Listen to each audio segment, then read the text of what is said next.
daily routine. Find more on sharing your business message with WNYC's unique audience at wnyc.org/sponsorship. Mount Sinai, where experts at the Mount Sinai Fuster Heart Hospital are advancing research to take on the #1 killer of both women and men, heart disease. More at mountsinai.org/heartcare. We find a way, Mount Sinai. You're listening to Morning Edition on WNYC, a few minutes before 9 o'clock, and coming up at 9, it's the BBC NewsHour on WNYC. Your support allows us to bring you the BBC NewsHour and so much more here on WNYC. It's the home stretch of WNYC's winter fundraiser. We are raising the money that keeps WNYC and all the great programming and news coming to you. Now is the time to donate. Don't put it off anymore. Your monthly contribution today will help us continue to cover all the stories that matter to you. I'm Michael Hill, and with us is our Weekend Edition host, David First. David, good morning. Good morning, Michael. We're asking for your call right now at 888-376-9692. We need your help in a big way this morning. If you are already a monthly sustaining donor, thank you. We're asking you to consider adding an additional $3 a month to that sustaining donation. That $3 increase may not feel very different for you financially, but when everyone who can upgrades their sustaining membership by just $3, that will make a really significant financial difference for WNYC. Your increased donation will help us deliver the independent news that you trust in the weeks, months, and years to come. And doing that plus 3 will also bring you up to the $13 a month giving level, so you can take advantage of the babka from Russ and Daughters, our special thank you this morning.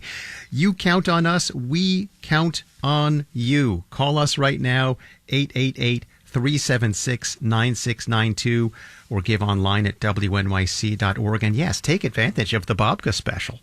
Absolutely. You know, David, this guy, his name is a listener. His name is Edward. He's in Pittsburgh, PA, way out there in western Pennsylvania. He just donated, and here's what he wrote. Just thanks, he wrote.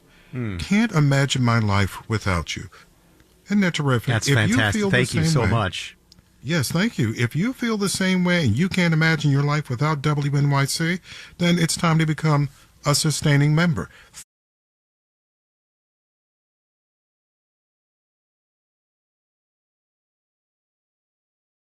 $13 a month, and we'll throw in the chocolate babka right now as well. You'll get a great dessert. You can even eat this for breakfast. I've had it. Yes, it's good. It's that good.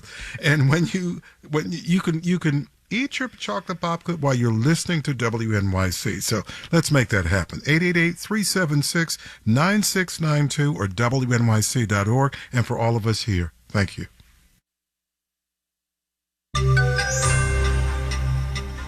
Paying debt on your credit cards is more expensive, but we're not allowed to call that inflation. Marketplace Morning Report is supported by Progressive Insurance with Snapshot. Learn more about Snapshot at Progressive.com or 1-800-PROGRESSIVE. Snapshot not available in California or from all agents. And by Odoo, focused on providing all-in-one open-source business management software with fully integrated applications for every business need. More at odoo.com. I'm David Brancaccio. First, a federal judge in Alabama has struck down an anti-money laundering law, which made it harder for crooks to hide behind shell companies.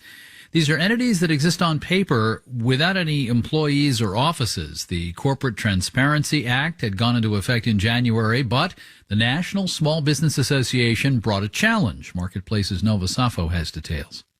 Congress applied the Corporate Transparency Act to small companies with less than 20 employees, under $5 million in gross revenue, and no physical offices in the U.S. The idea was to require any so-called beneficial owners in shell companies to disclose themselves. But Alabama-based U.S. District Judge Lyles Burke, a Trump appointee, said that Congress assumed powers the Constitution did not grant, and that corporate formation was a function regulated by states.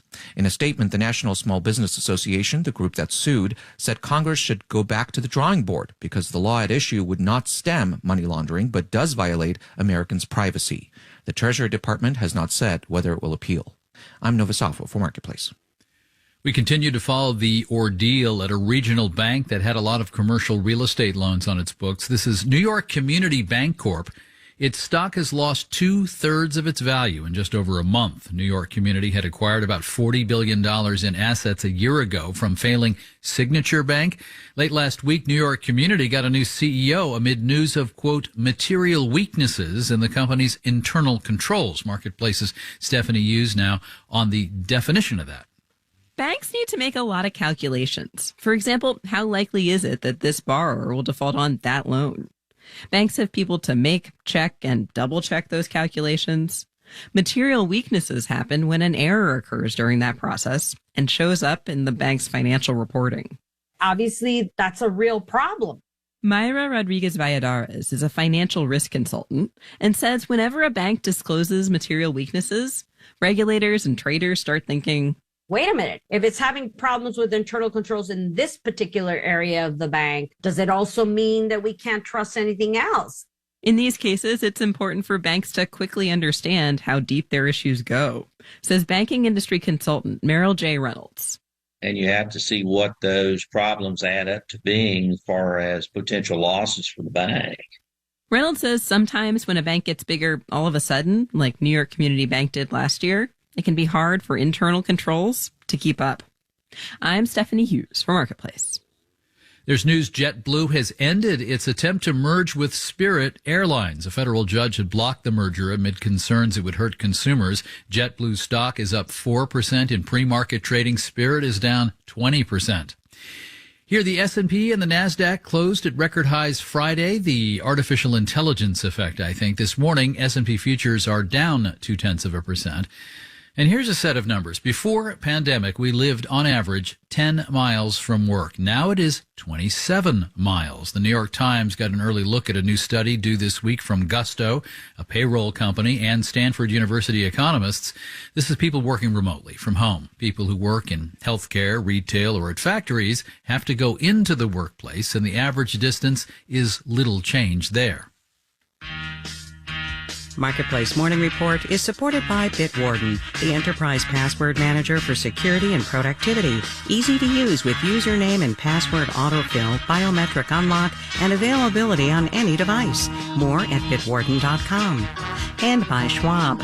Schwab offers investors choices like full-service wealth management, self-directed investing options, and trading on Thinkorswim. More at schwab.com. And by Twilio Segment. Segment brings customer data together for real-time insights so companies know each individual like they are their only customer. Learn more at segment.com. You pay Listening to the waning